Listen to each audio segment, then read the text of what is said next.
Day 11 exploring AWS services. ఈ వీడియోలో మనం లాంబ్డా అంటే ఏంటో డిస్కస్ చేద్దాము.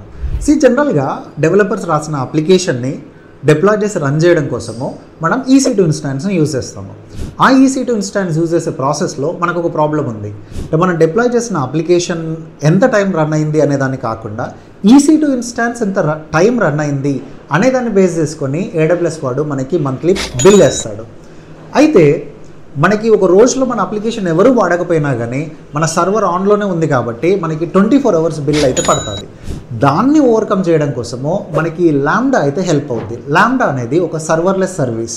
అంటే బ్యాక్ ఎండ్లో సర్వర్స్ ఉంటాయి, కానీ అది మనం మేనేజ్ చేయాలి, AWS వాడు మెయింటైన్ చేస్తాడు.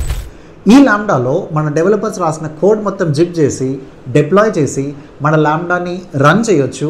మన కోడ్ ఎంతసేపు రన్ అయింది, ఎంత మెమొరీ కన్జ్యూమ్ అయింది అనేదాన్ని బేస్ చేసుకొని మాత్రమే మనకి అమెజాన్ వాడు మనకి లాంబ్డా సర్వీస్ మీద కాస్ట్ చేస్తాడు. కాకపోతే లాంబ్డాలో ఒక ప్రాబ్లం ఉంది. అదేంటి అని చెప్పానంటే lambda maximum timeout. Maximum timeout only 15 మినిట్సే ఉంటుంది. అంతకంటే మనం ఏ ప్రోగ్రామ్ని లాంబ్డాతో రన్ చేయలేము.